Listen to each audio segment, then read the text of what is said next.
you know, I love to be thought of as an elder. Not an old person, an elder. It has Of so course. wonderful things about it. Then I also like maestra. Some people call me maestra. It makes me feel very good. So anyway, maybe you can allow yourselves, yes, to get out of the mood of these conversations and come into a very different kind of conversation for which I need not just your attention in the sense of putting your mind to it. I need you there more completely, yes, because hopefully we will begin through the particularity of one of the, you know, worst horrors that modernity invented, and that's in you, and I would like for us to work to get rid of it, yes, and enter a very different kind of reality, and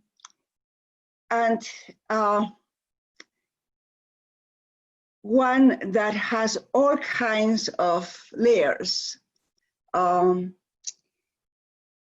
intimacy to the being assigned of particular kinds of tasks, particular kinds of movements in your body, particular reductions of your body to particular parts that have to do with reproduction, and so on. So hopefully we can do at least some. So I have done this several times in the summer school, go from women of color to decolonial feminisms, women of color feminisms to decolonial feminisms. And I do that, I mean, you can see that I think theoretically, yes, but not just theoretically, yes, that is, I bring it home. I do it because that's where I live, yes, where I became formed, you know, through the beginning of the second wave of the women's movement, till the point in which we said, this has nothing to do with us. I mean, we had put a lot of energy already in it. And then we got out. And that getting out was a very, very, very both painful, you know, difficult to extricate oneself, not just from beliefs, but from people who did not want to have anything to do with thinking about race because it destroyed the subject of feminism. Yes, so I think you can imagine already what that means, yes? If women of color and white women are not the same kind of being, yes, then the subject of feminism is not there. So anyway, that transition is was important. You know, Barbara Smith, for example, she brought a Black lesbian voice. You know, different women brought to their politics different aspects of themselves and of the world they live in, and show us worlds that I think of them as realities, and I'll explain a little bit about that. That showed us them in the coloniality, but now resisting the coloniality, not as a knee-jerk movement, but as a complex process of reflection that is an embodied reflection, historicized, and so on. So every year I begin with women of color, and I haven't left either thinking of myself as a woman of color, and also working with women of color as as a US that people do not particularly know well. And so my US is people of color, so my students choose to be with me, are many of them, most of them in my classrooms are folks of color. I work in the Southwest as a popular educator with folks of color, so it's a different it's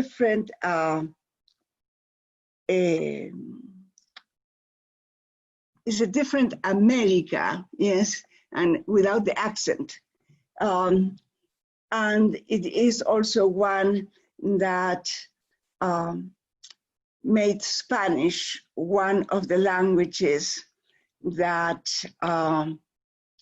they wanted to erase. So, the enormous numbers of states in the US that are English-only states, and the consequences of their being English-only states are very important to mostly to Chicanos, Mexicanos, Latinos, Hispanos, and those are all terms that people use with about themselves that are organic. They come not from the state, they come from the people who are thinking of themselves. Another term that people use is raza. Yes, so I'm raza, because I'm mestiza. So people don't have, Mexicanos, nuevo Mexicanos, they don't have a sense that I am somebody who doesn't belong. Yeah. So one of the things that Walter remarked every time that I speak is that every time that I speak about women of color, I do it differently. And this time I'm doing it differently, very self-consciously. Yeah. So what I'm going to think about with women of color, and then I'll move towards the decolonial, is multiple realities. Yes, and with multiple realities, multiple selves. Yes, that the self is not unified. I think of the self as unified as a very important part of modernity, even though, yes, modernity fragments, fragments communities, fragments people, yes, yet the self is unified conceptually for them. Yeah. And I think most people who are, raised and affected by Western ideas have this very idea in them, and so we'll question it, that the self is unified. But also that the reality is not homogeneous, is not one, but many.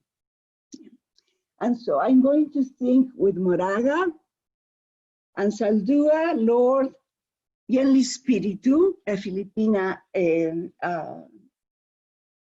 a feminist, Liane Beta-Samasoki Simpson, she's Anishinaabe, indigenous people from Canada, myself, and then Hortense Spillers. Spillers has been very influential, in Black studies, literary studies, and she is very difficult to read, right? Yes, very difficult, but it's worth it.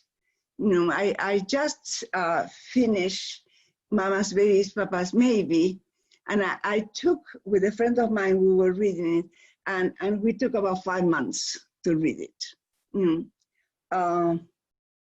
A difficult piece, but it's very, very productive. We gave us a lot.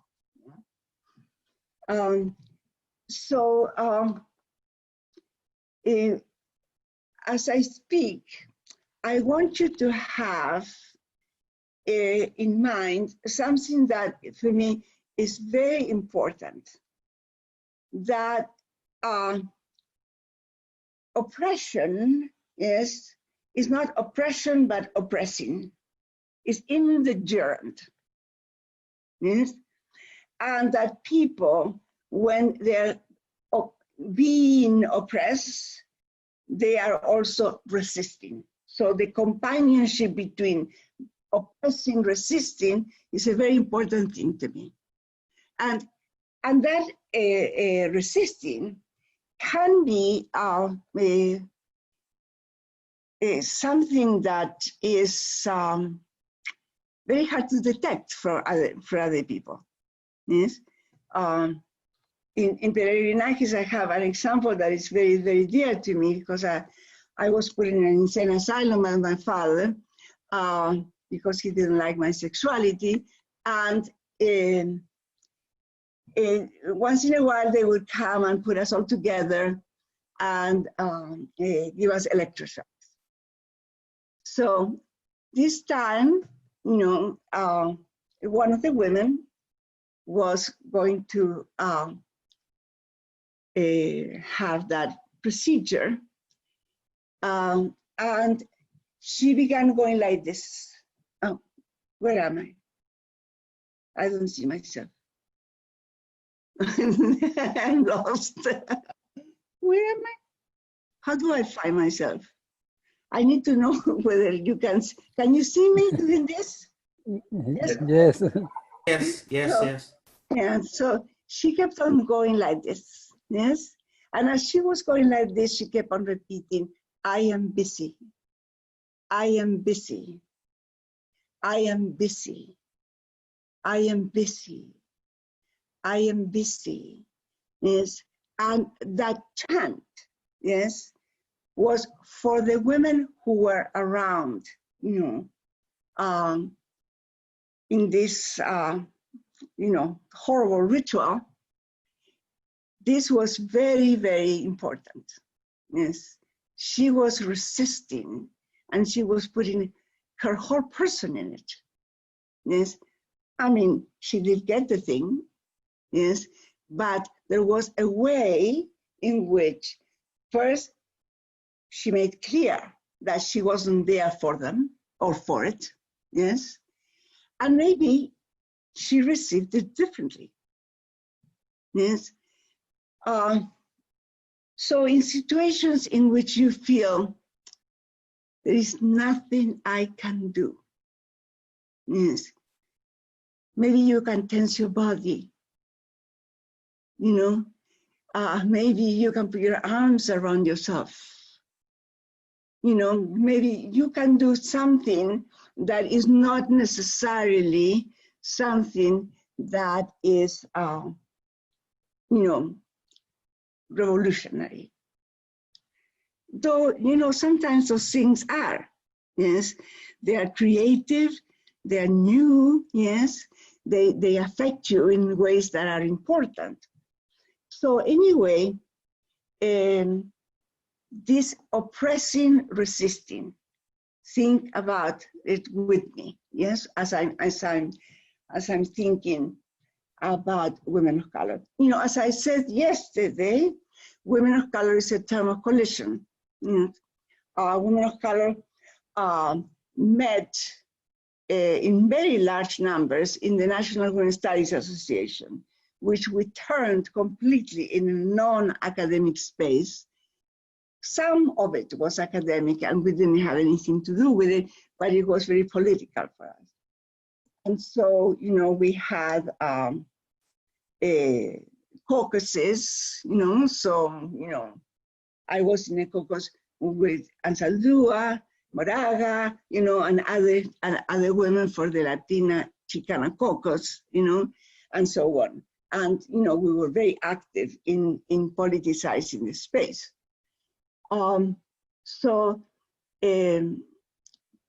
There, for example, I said to myself, I'm not going to anything other than women of color, you know, presentations, art, whatever it is that is here, yes. And I went there for many, many, many years, you know, and I learned an enormous amount. But also I became part of, you know, part of, not in the sense of I'm a member, no, part of in the sense I'm part of the tissue, yes, or the fabric of this thing, yes. And one of the things that was very important to me in making that decision is that I was entering realities that were not in the logic of colonial modernity. You know, I remember one in which I was delighted. I'm a tortillera. No, I'm not heterosexual. And in this thing, the East Asian women were showing beautiful, beautiful things. And one of them had two women with their legs crossed, facing each other, yes, and they were touching their nipples. It was really nice. You know, that's what it was, you know, embodied, but it was so delicate, so beautiful, so erotically charged, you know. And of course, I wouldn't have had any access to something so, you know, you know, something I put in myself, you know, unless I had made that decision. And it was clear to me I was entering something that did not have the logic of white lesbianism. You know, it didn't have that logic. And that was very important to me, you know. In part, it was very important to me because I went 2 times a year to I'm a philosopher, to the Midwestern division of the Society for Women in Philosophy. And most of the people there were white. And I came to love quite a few of them. You know, they were great thinkers, very interesting thinkers. Marilyn Frye, I don't know if you know Marilyn Frye, Sarah Hoagland, you know, Alison Jaeger, you know, women who were good thinkers, but also nice, you know, wake up in the morning, sharing a bed with Alison Jaeger and she looking at me and say, you know, when you wake up, the first thing you do is smile. Oh, that's it. That's a nice thing to remember, you know, from her. So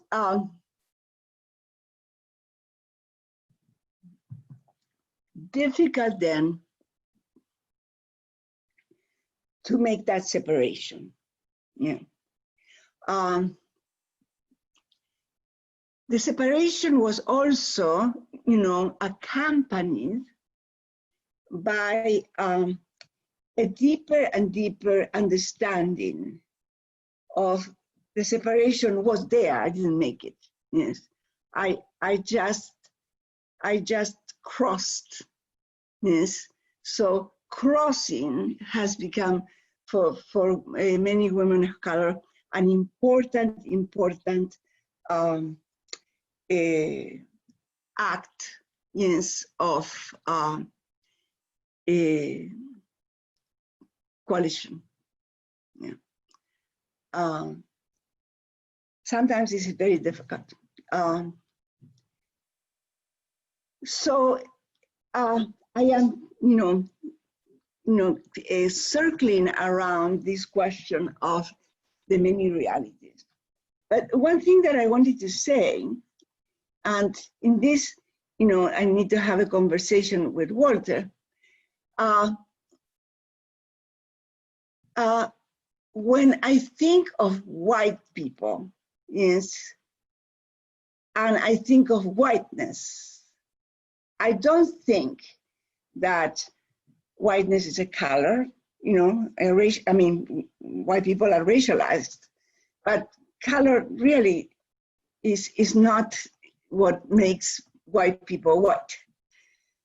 It's a kind of ideology, a way of thinking that, is complicated, and not only is complicated, is inserted and in the very structure of the social, the political, the economic, yes, in such a way that it just filters inside people, yes? And so to the extent that a white person is not just invaded by whiteness, but has not thought about it and is happy to be that, and is, just some of the time proud to be that, some of the time that's just what one is. I have the privileges, yes, but the privileges, fine, but what is it that you are? Yes, yes. What is your relation? Yes, to other people and to the state. Yes, what your whiteness has to do with that, and it isn't in many ways your creation. Is not your whiteness. Yes, so it's clear to me that many people fight against that ideology and that structure, all of those structures and institutions, and trying to get that out of them.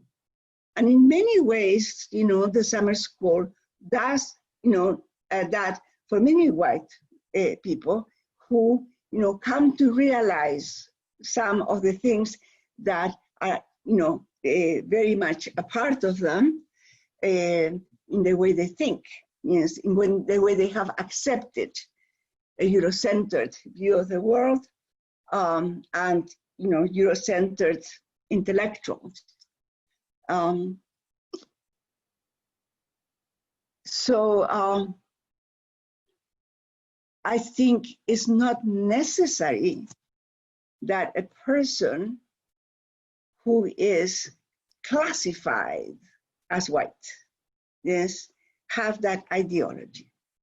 It's very probable, but it's not necessary. Yes, but it's also possible that that person that is constructed that way, nevertheless fights against it. Means, that's one of the things that I think we can, create here for some of you that think of yourself as white people, yes, and then you think, is it the classification? Well, maybe it is the classification, but what does accompany that classification is that it makes you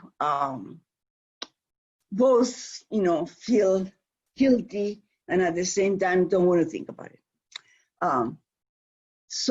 And some of the time you don't have access to ways of thinking about it. So that point is done. And you can see here, yes?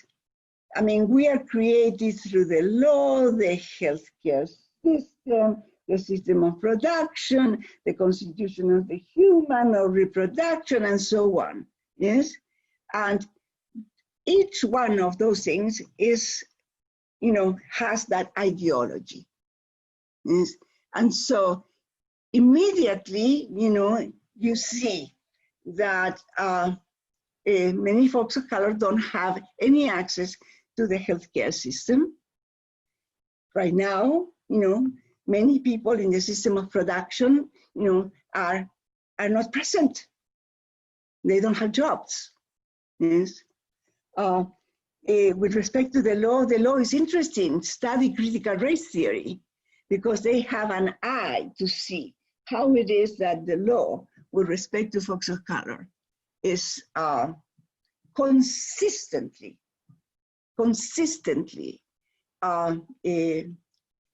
into showing that people are wrong and that they deserve to be incarcerated. Yeah, and I'm talking about the U.S. Yes, I mean I live in the U.S. among folks of color.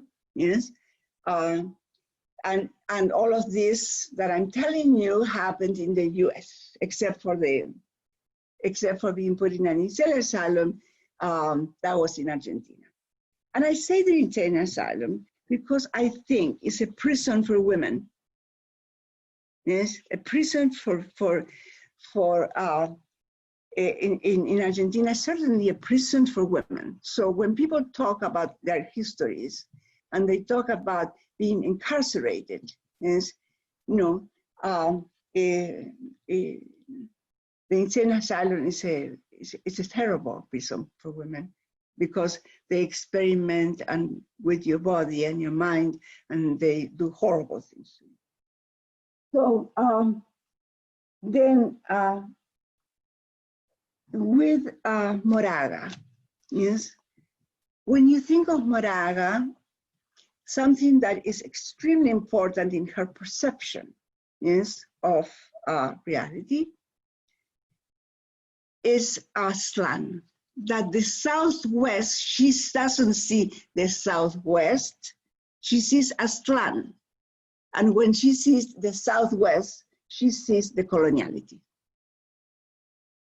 Yes, and then the Southwest as coloniality is a very complex system of horror. Yes, but when you see the Southwest as Aztlán, yes, then the possibilities for Chicanos and Chicanas are very different. And, Chicanos are in many ways coalitional with Mexicanos, yes? And so, the Los Angeles Este is a constant, is the second largest population of Mexicanos and Mexicanas, and also of many indigenous people from Mexico. Not just from Mexico, but a lot of people from Mexico. So you stand for things that are part of saying this is a woman of color feminism, this is a Chicana feminism. Yes, pesticide, yes, on the peaches, on the lettuce, yes, they kill people. Yes, that's part of your feminism. Yes. So,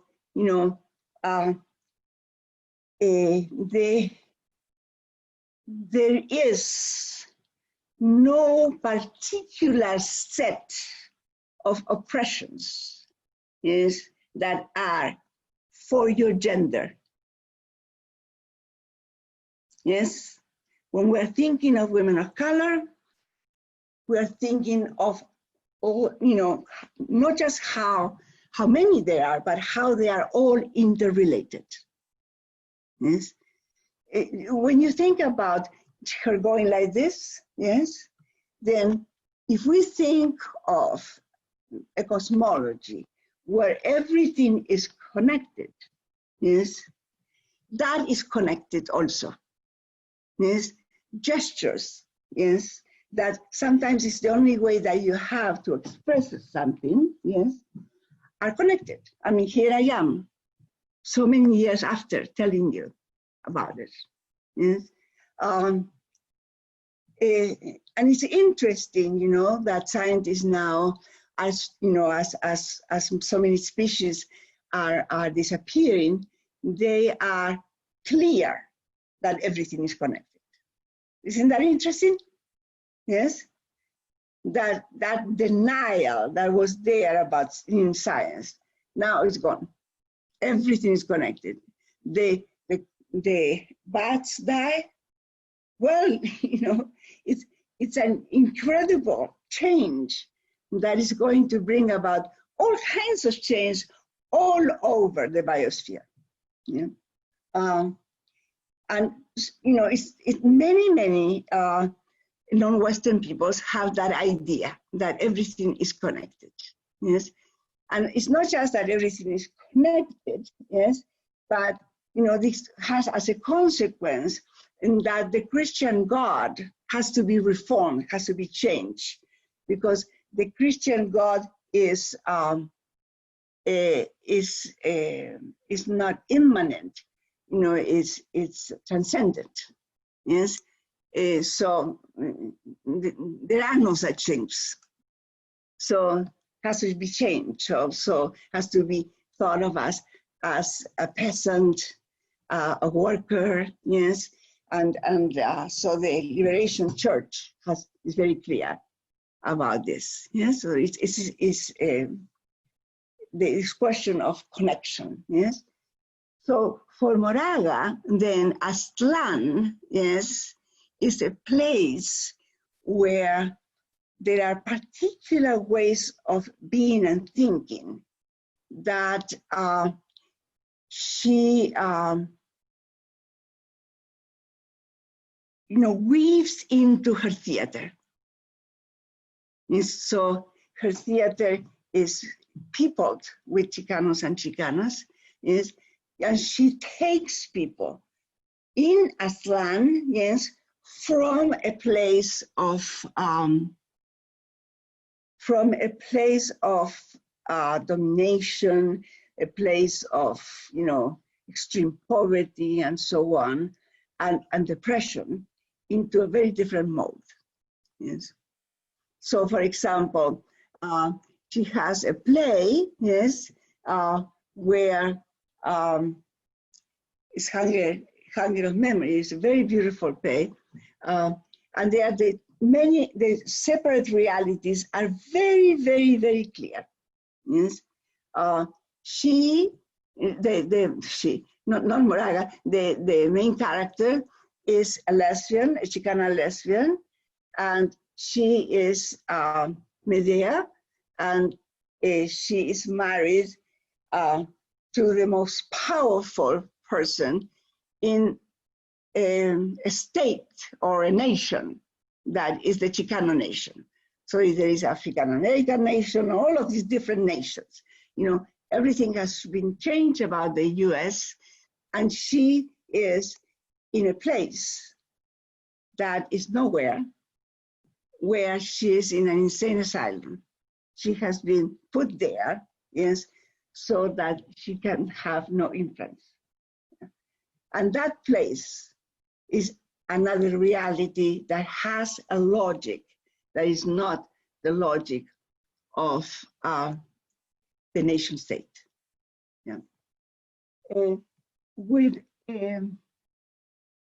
Lord, you know, one of the ways in which I see the different realities is, I mean, it's everywhere in Lord, yes. But when she had cancer, she gathered with women of color. And, you know, this mode of creating, yes, with other folks, possibilities into realities, yes, through that, you know, coming together in the most felt, yes, relation to her. She was going, you know, and so the conversations were, you know, the conversations, the touching, the being together was really, I mean, it had a depth to it, yes. So the different realities you see also when you think about silence, yes. You are in decoloniality, yes, and in decoloniality you are silent, yes. Women of color are silent without a voice, yes, and coming into voice, yes, that is very important to learn, yes. So that coming into voice, into gerund, yes, you know, it gives you not just a woman change, it gives you a world changed. Yes, she perceives things differently, she relates differently, she enacts differently, you know, she is different, but everything else that she perceives is different. Yes, so I don't think, I mean, I think epistemology is very important. So I think our, you know, coming into any kind of coalition requires that we learn each other. Yes, and I'll talk more in these days about this learning each other. You know, but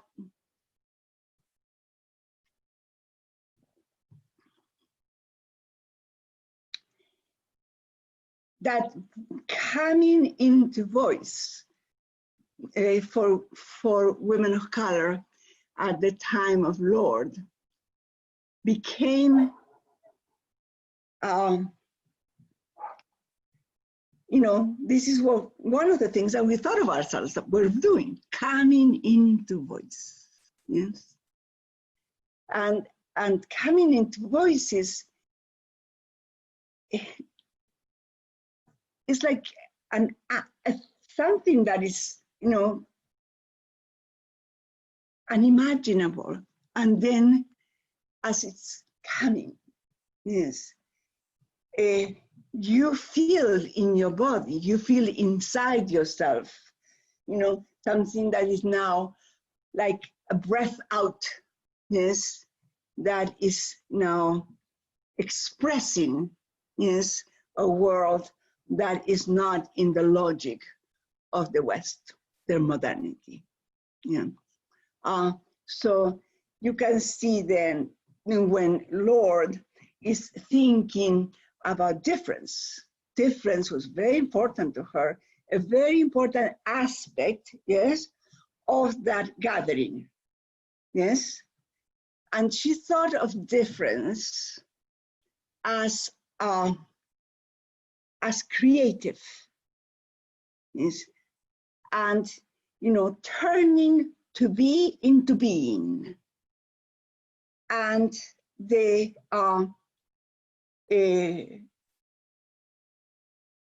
difference, she says, I thought a lot about this because it's the, you know, it's just a little passage where she puts this word, non-dominant differences.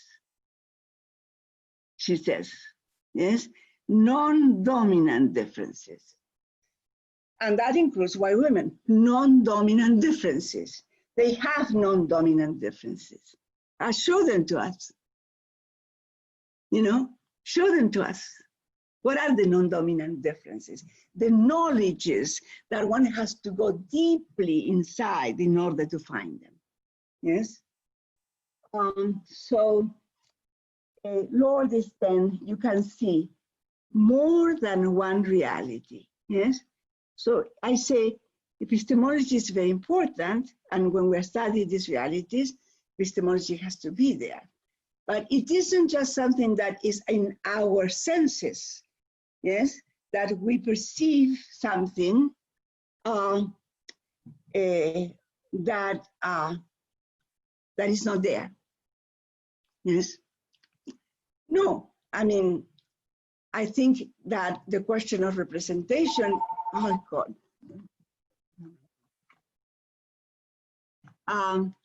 The question of representation, I think, it's on the mark, yes? And the discussion on metaphysics and ontology is something that we can spend some time thinking, yes, about. But what I mean here is, and that's why I think of it as reality, yes? And I don't think it's related to ontology, this reality. It's not that I'm affirming the ontological, rather than saying, they put you in prison. Yes, they really have the power, yes, to dehumanize you.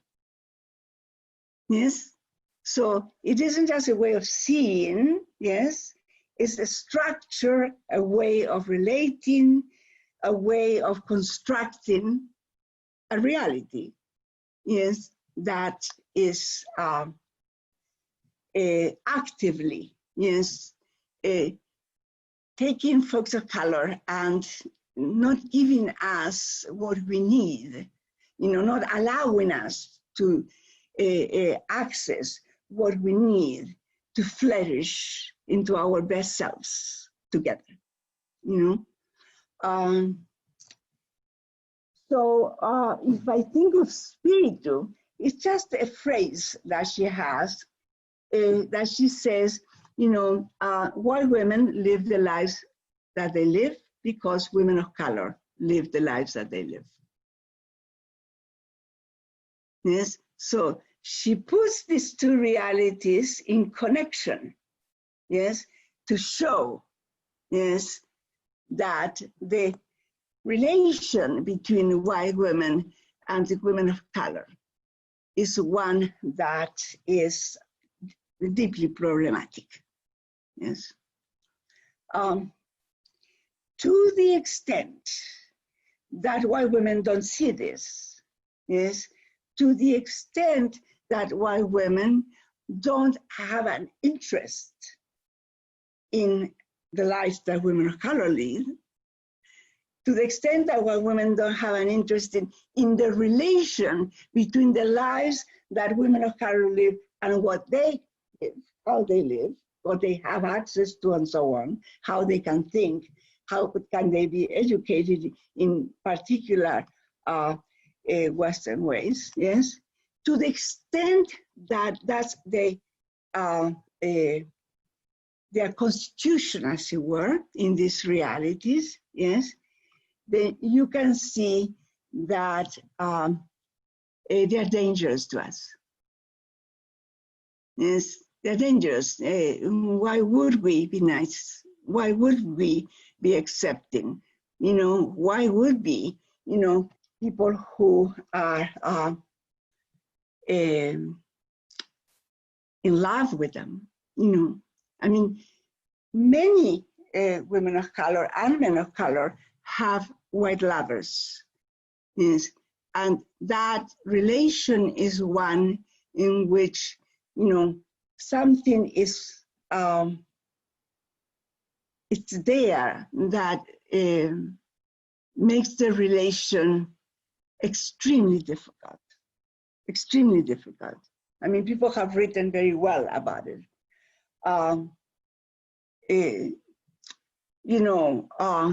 Ernesto Martinez, very good writer, a young man,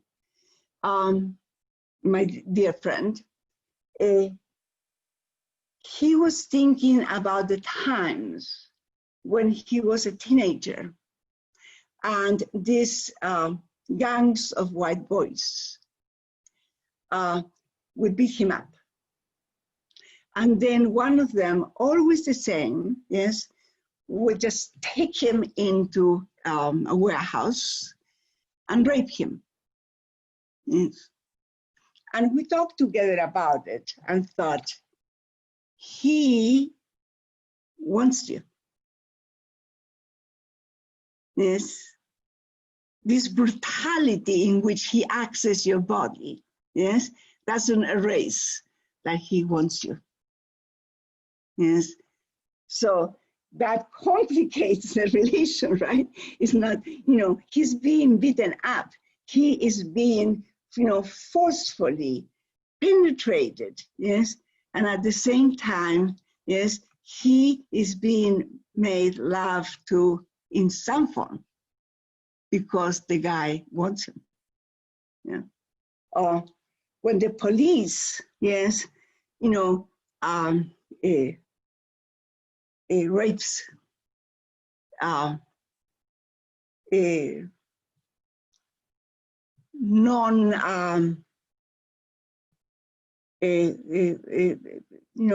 people whose sexuality is rebellious, is not, and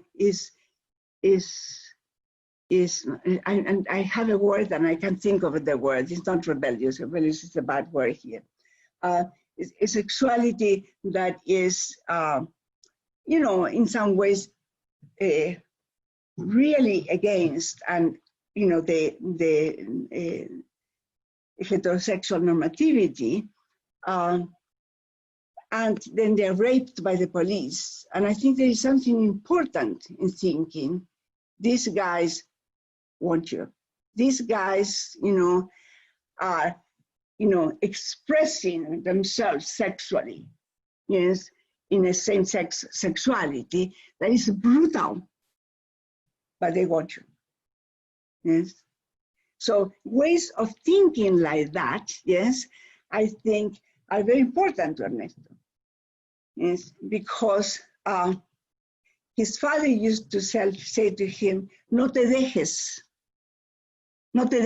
Ernesto. Vamos, no te dejes, don't let them, yes.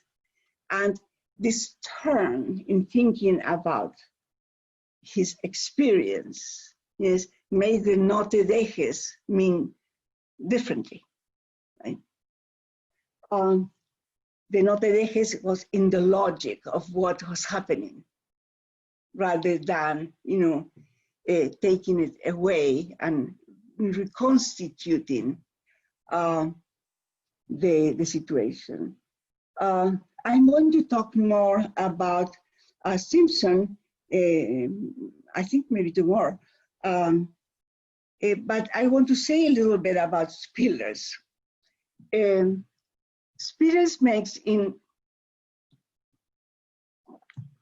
Mama's Baby, Papa's Baby, an important distinction between flesh and body.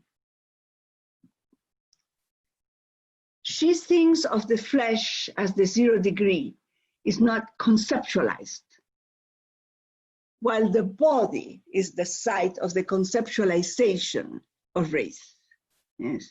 So she thinks of the flesh, yes, as what is accessed by the whip in the lashing into people and taking pieces of flesh, creating a hieroglyphic, yes, but that hieroglyphic is not readable, yes, precisely because the flesh is not conceptualized. And she puts, her sense of possibility in the flesh as she's thinking of Black mothers, of motherhood. Yes, she's thinking of motherhood, and she acknowledges that maybe, it's not the thing to do, but she does it fantastically. Yes. The slave mother, yes, wasn't a mother. She could not be a mother. Yes, she could not be a mother because she was an animal. She couldn't be a mother because she was property. So in the law, she wasn't a mother. She couldn't give to her sons and daughters, if she couldn't even give them, yes, being bastards, yes, because to do that, yes, you have to have the capacity, yes, to not do that, for them to inherit, yes. And how is it that she does, when she thinks of the grammar, yes, in which the narrative of a captivity is done, she thinks of a grammar that is about writing items. Yes, very difficult to find anything else in the archives, she says, other than, how much space the man gets in the boat, how much space the woman gets in the boat, how much space the child gets in the boat, the list of things that are, going to be brought. And there are, sheep, and there is sugar, and there is this and that, and there are these people, that are not people,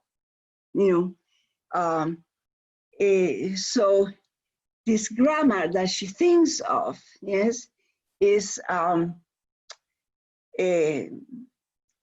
the time of the captivity, yes, people are still, tied to lineage, to kin, yes. But now the captive becomes a kinless, yes, a kinless African, a kinless to be slave, yes. Without kin, yes, is part of the horror of the reality of the coloniality, yes. So the being able, yes, to be in the giving birth and rearing, yes, your child as kinless, yes, is a deep departure, a very fundamental departure, right, from the relations among people in the African context. So she thinks of the animal, yes, and she thinks, when you have animals and you are now buying them, or you're exhibiting for being sold, one important thing about the animal is, if it's a female, is the age, yes, and the health for reproduction. Because that animal, yes, is not just worth herself, but is worth the children that she's going to bring, the offspring that she's going to bring, yes? So that, yes, makes, she, increases, yes, her value, yeah? And the increasing of that value, yes, goes without any mother right, yes? The mother right can't be had by her.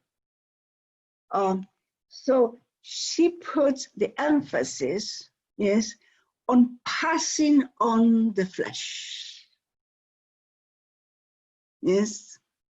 So that the passing on the flesh, yes, is something that leads her to think, yes, of Black men as the probably the only ones that have this great thing, that they can then pay attention to the female within. Yes, to that, flesh that, was dispossessed. Yes, and yet, yes, is in him. Yeah. So anyway, the very complicated thing, because, for in the imaginary of white people, the Black man is missing in the family. missing, yes? And when she is all done with it, she makes clear that the black man is invented as missing. Yes? So the Moynihan report, for example, does that.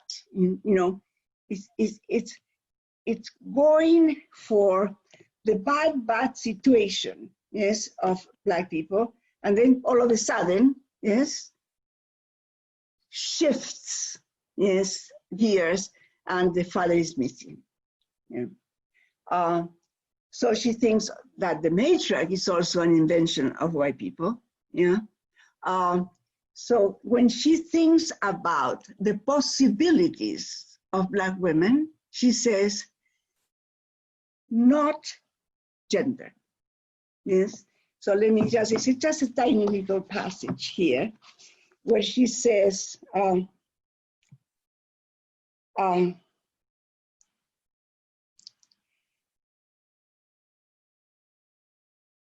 in this play of paradox, only the female stands in the flesh, both mother and mother dispossessed. This problematizing of gender places her, in my view, out of the traditional symbolics of female gender. And it is our task to make place for this different social subject. In doing so, we are less interested in joining the ranks of gendered femaleness than gaining the insurgent ground as female social subject, actually claiming the monstrosity of a female with the potential to name, which her culture imposes in blindness. Sapphire might rewrite, after all, a radically different text for female empowerment. Yes, so I think, you know, a piece that has a complexity, yes, that, you know, takes her from a world of horror, yes, into a world that is minimal. You know, everything is gone but the flesh, yes, and it is from there that social subject needs to be created, yes. So you can see there also more than one reality. Now, what is it that living in more than one reality requires? It requires that one have, for example, double sensing, multiple sensing, because you are, you know, you need people, you know, and when you need people, you need to become somebody who can, in some important way, you know, share their perceptions. Yes, and so as that is happening, yes, then you become in relation to that person, somebody who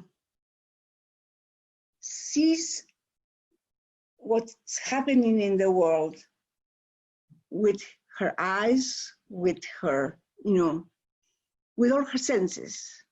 Yes. I mean, that woman going like this on the nipple, yes, touching, yes, that's, you know, one thing. Where touch, you know, is there. So I think that the possibilities, yes, for us, yes, very significantly for me, lie in that, you know, stopping to see the world as white people want it, yes. I mean, you know it, you know, enough to, you know, negotiate things. But then all that time, yes, shift, yes, to seeing these other ways of perceiving realities, you know, ways in which realities, you know, become to you accessible through the learning of the people, yes. And then you'll be surprised because, you know, you're always not a member of the group. You are never part of the community in a sense that other people are part of the community.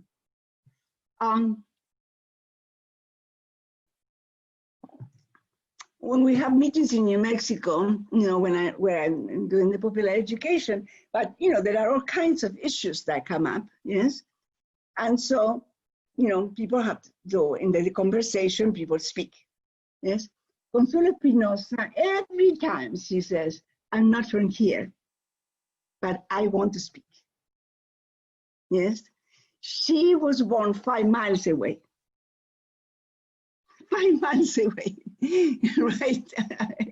So her line, yes, her people, yes, are not the people from these 5 miles in Valdez.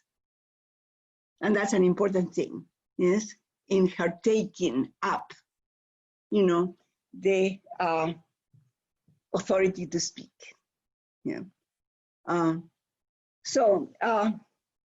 I think that we began then, you know, in having some sense here of what it is that it is what significant work, significant changes for us, and you know, are there, yes, and you can see these are changes that in the locals, in the particularities, yes, of the habitat, yes, you know, will be different for different people, yes, as you are creating what we come to call the communal. Yes? And I'm leaving the communal to the end because I want to try to see what the communal, I want to interrogate it, yes? And I want to interrogate it after we have done some of this work, yeah? So I want to say a few things. Did you read my piece? How many of you read my piece?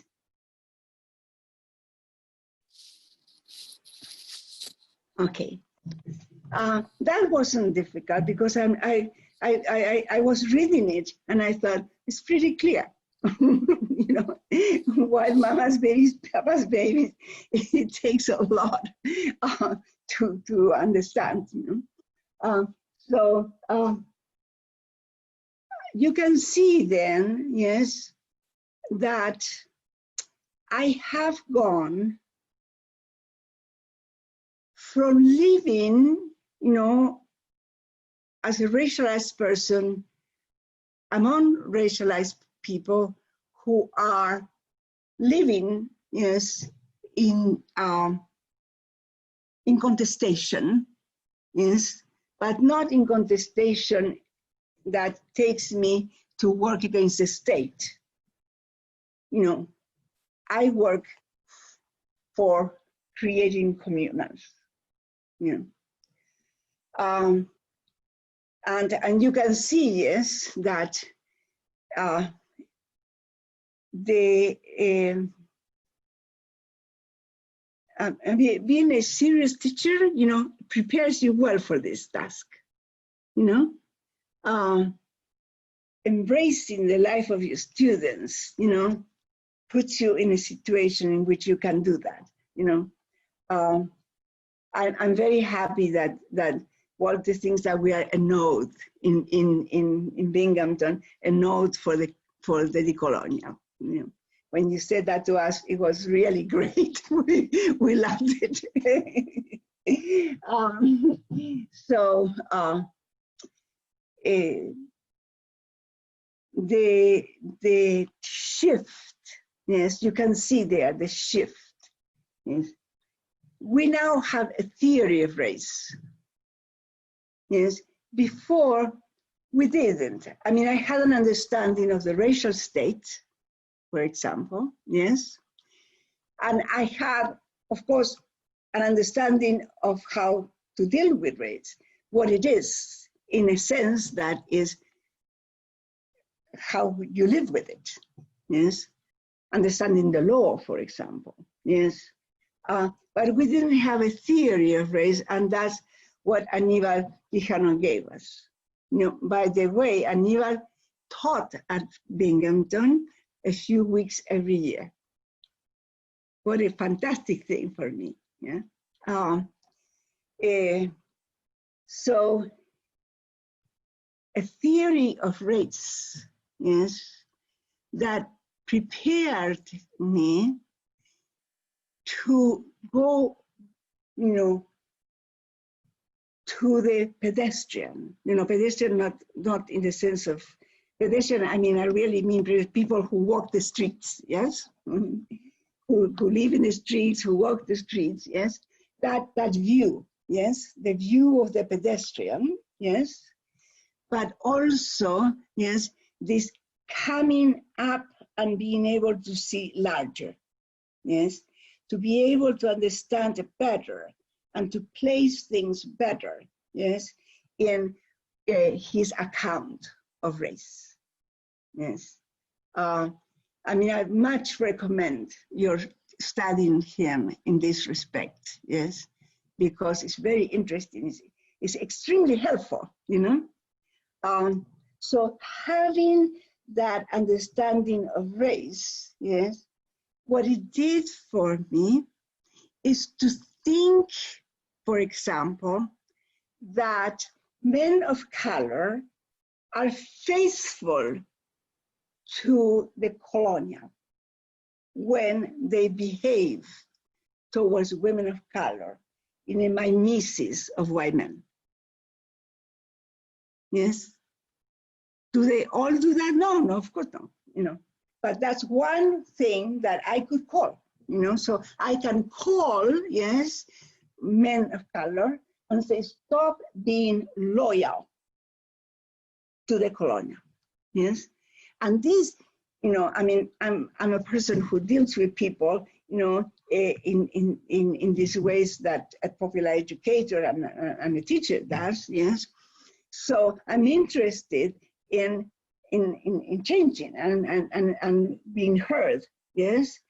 And being told that you're faithful, yes, to the colonial is something that people hear more, yes? Men of color hear more. This is a big deal to be told that, you know?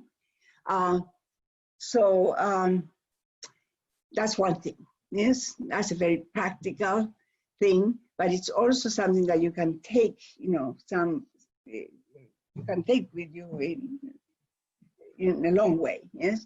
But I became to see, yes, decoloniality, yes? I came to see decoloniality and I wanted to think about people, you know, in that situation at the time of the encounter and during the colonial period, which hasn't stopped, yes. So I became interested in thinking about dehumanization, yes. So what is it? How is it that you face that? How do you face dehumanization? Yeah. And when you face dehumanization, one of the things that you have is a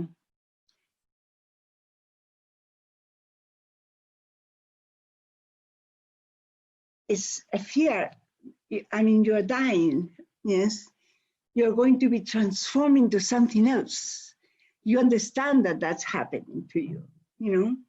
And that, yes, is something that you very much need people and need a different constitution already so that you can both feel the dehumanization working, yes, but at the same time, you are constructed in culturally, socially, yes, very differently. Yes. So, and you have people with you. Yes. So those people, those who back you up, those who constitute a fabric that, you know, you are constituted by, yes, enables you now to stand to the oppressing, resisting. Yes. The dehumanization, you know, is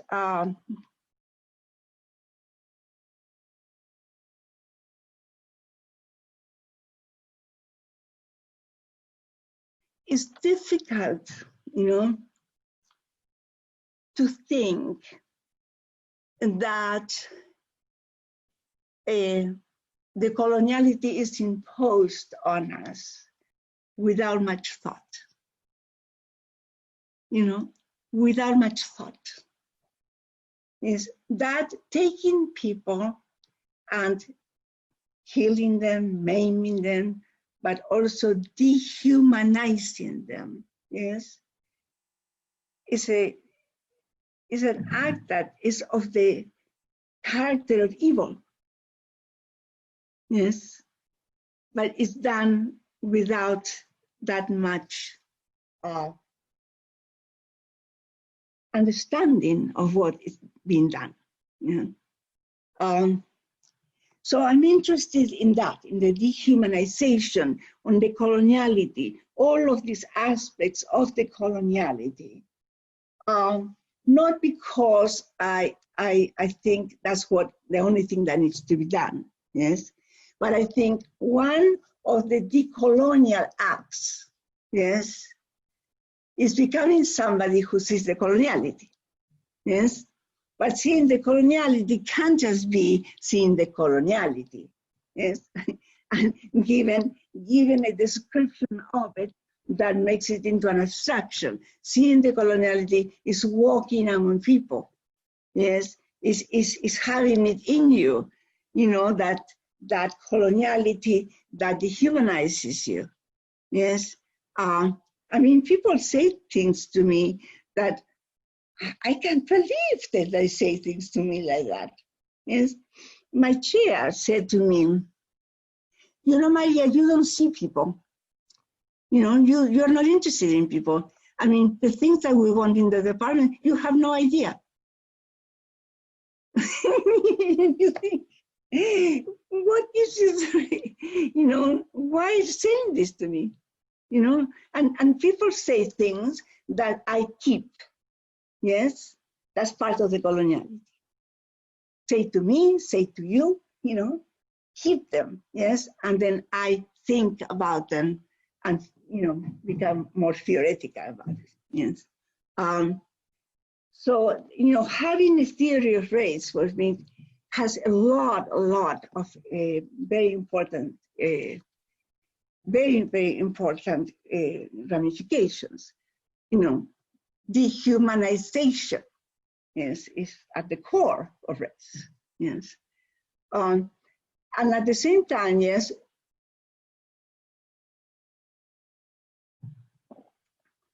you do not become confused, yes, about race being nothing, but also about race being something that is real.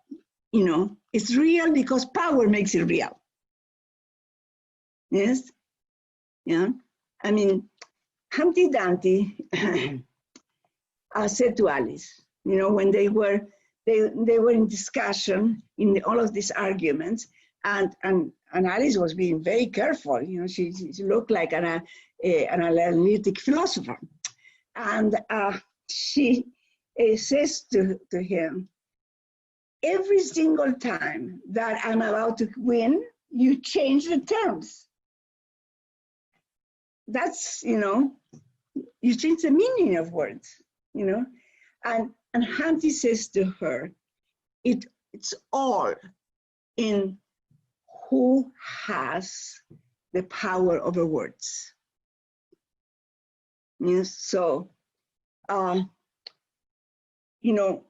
we live, yes, in decoloniality, yes, in that dehumanization, in all of this changing of the meaning of words, yes. Our words are taken and change the meaning of our words, yes. Words are put in us and, as blocks before us, yes. So that language becomes a very, very dangerous tool of power. Yeah. So, a conversation with a semiotician about what this means, it's an important conversation. Yeah. But, you can see words there as, I was in a conversation in a committee for a graduate student. I was a member of her dissertation committee. And this professor that was also there, gave his little spiel to the world. And then when I began, I was trying to, be as clear to her as I could, because he is post-structuralist and it was very difficult to understand what he was saying. So I said, Bill is going more for something fundamental. And he shouted at the top of his voice, no. A long no that went through me, and I couldn't stop crying. I mean, my body, I couldn't stop crying for hours. Those reductions, and I'm not saying I'm special about it, no. I mean, I have a pretty good life, so compared with other people, mine is a fantastic ride. So you can see here, as I'm speaking, yes, I am speaking about dehumanization, yes, a consciousness, a calling dehumanization in all these different ways, yes. That's a decolonial act, right? And a decolonial act as you are indagating the coloniality, yes. And then you begin to think about crossing to the decolonial, yes, which you have been doing in a way when you are thinking as a woman of color and doing all of these crossings there, yeah. But now these crossings are very difficult because now you're thinking of peoples who have peoples, yes, and who have maintained, yes, a communality that is fragile, tattered, yes, but is there, and that then you can take, words, you can take practices, ways of passing on, what it is that makes you produce life, makes you, protect yourself from, for example, the settled colonials. And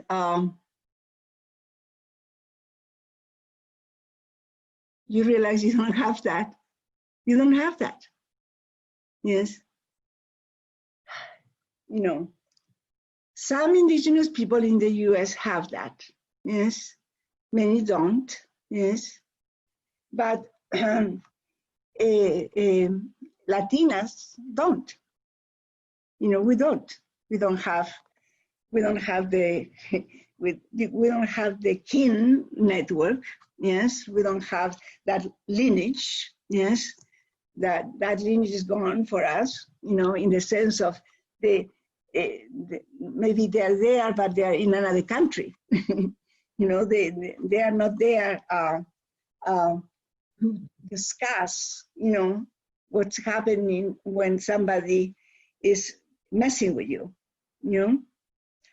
so that, coming into that crossing, yes, it's, makes you feel extremely inadequate. Yes, inadequate. But it's an important crossing. Yeah. And, I've been thinking about,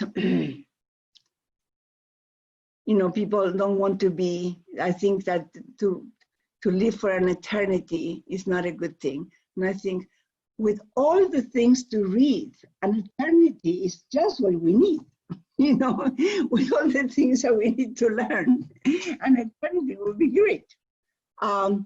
But, I am coming to the end, so I am looking and think, oh God, I could have, in these crossings, I could have done a lot more, yeah. And I recommend that to you, these crossings that are now in the Decolonial. As I also recommend to you the crossings that are part of a woman of color feminism. Okay, so let me stop there, and then we can have some conversation. I know Denise told me that some of you would like to have a session with me where we just, talk with each other. And, that's fine with me, but I would like you to be first, to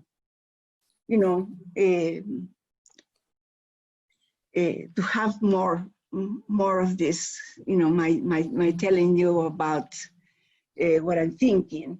And you can see that what I'm thinking, is in connection, in an important connection with what Jean has told us, what Walter has told us, what a video has told us, yes, this question of the multiple realities, multiple selves, multiple perceptions, multiple ways of living, yes, that are not just epistemology.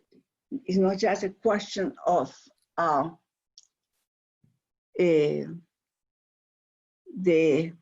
knowing, yes, it's also a question of they really incarcerate you. So anyway, so let me stop here and let's have some conversation.